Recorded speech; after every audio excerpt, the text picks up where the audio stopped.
कुछ मेरे मन की दिल छूने वाली कहानी। मैं एक दुकान में खरीदारी कर रहा था।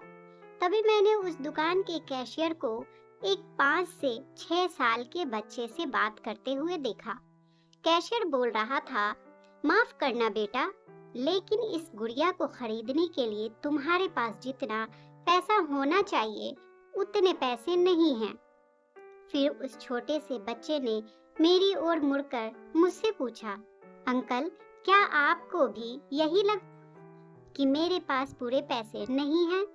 मैंने उसके पैसे गिने और उससे कहा, हाँ बेटा, यह सच है कि तुम्हारे पास इस गुड़िया को खरीदने के लिए पूरे पैसे नहीं हैं। वो नन्हा सा बच्चा अभी भी अपने हाथों में गुड़िया थामे हुए खड़ा था। मुझसे रहा नहीं गया। इसके बाद मैंने उसके पास जाकर उससे पूछा कि यह गुड़िया वो किसे देना चाहता है।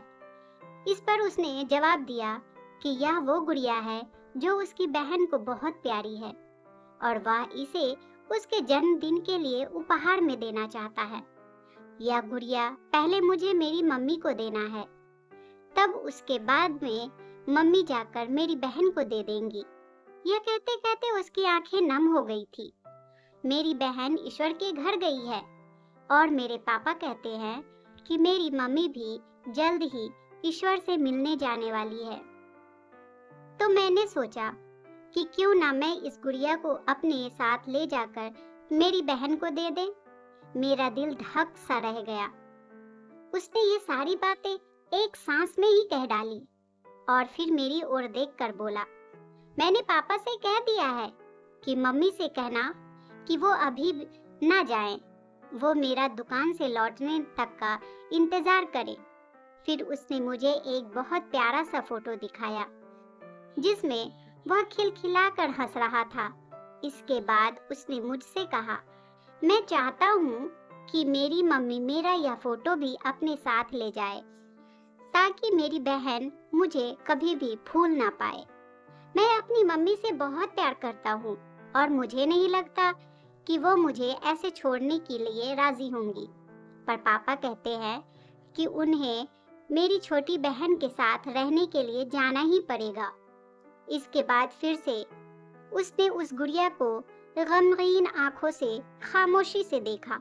मेरे हाथ जल्दी से अपने पर्स तक पहुंचे और मैंने उससे कहा, चलो एक बार और गिनती करके देखते हैं कि तुम्हारे पास गुड़िया खरीदने के लिए उतने पैसे हैं या नहीं। उसने कहा, ठीक है, पर मुझे लगता है मेरे पास पूरे पैसे हैं। इसके बाद मैंने उससे नजरें बचाकर कुछ पैसे उसमें जोड़ दिए और फिर हमने उन्हें गिनना शुरू किया। ये पैसे उसकी गुड़िया के लिए काफी थे। यही नहीं, कुछ पैसे ज्यादा बच भी गए थे। नन्हे से बच्चे ने कहा, ईश्वर का लाख लाख शुक्र है मुझे इतने सारे पैसे देने के लिए। फिर उसने मेरी ओर देखकर कहा कि मैंने कल रात सोने से पहले ईश्वर से प्रार्थना की थी कि मुझे इस गुड़िया को खरीदने के लिए पैसे दे देना ताकि मम्मी इसे मेरी बहन को दे सके, और ईश्वर ने मेरी बात सुन ली।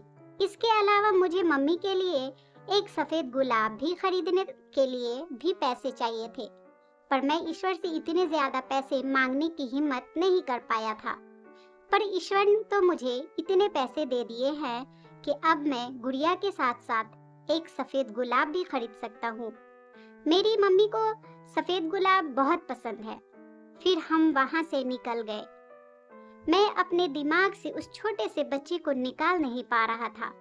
फिर मुझे 2 दिन पहले शहर के समाचार पत्र में छपी एक घटना याद आ गई, जिसमें एक शराबी ट्रक ड्राइवर के बारे में लिखा था, जिसने नशे की हालत में मोबाइल फोन पर बात करते हुए एक कार चलाने वाली औरत के कार को टक्कर मार दी थी, जिसमें उसकी 3 साल की बेटी की मौके वारदात पर ही मृत्यु हो गई थी और वह औरत कोमा में चली गई थी।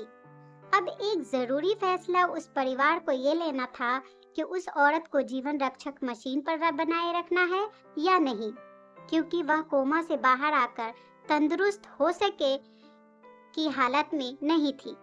क्या वह परिवार इसी छोटे बच्चे का ही था? मेरा मन रोम रोम कांप उठा। मेरी उस नन्हे बच्चे के साथ हुई मुलाकात के 2 दिनों बाद मैंने अखबार में पढ़ा कि उस औरत को बचाया नहीं जा सका।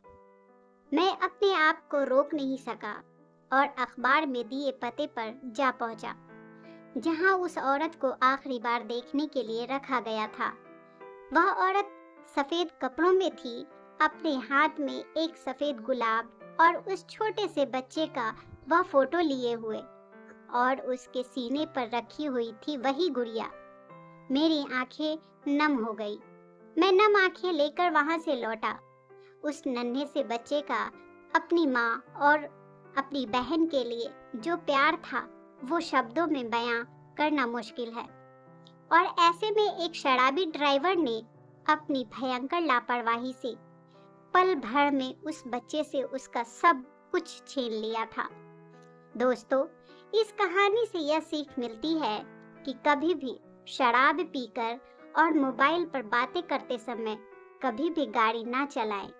गाड़ी चलाते वक्त ध्यान दें, क्योंकि रास्ते पर चलने वालों की भी फैमिली, एक परिवार होता है, इसलिए रास्ते पर गाड़ी ध्यान से चलाएं। दोस्तों, आपको ये कहानी कैसी लगी हमें कमेंट में ज़रूर बताएं। प्लीज़ चैनल को लाइक और सब्सक्राइब ज़रूर कर दें। एक नई कहानी के साथ मैं आपसे फिर मिलूंगी। इस कहानी को सुनने के लिए आपका बहुत बहुत धन्यवाद।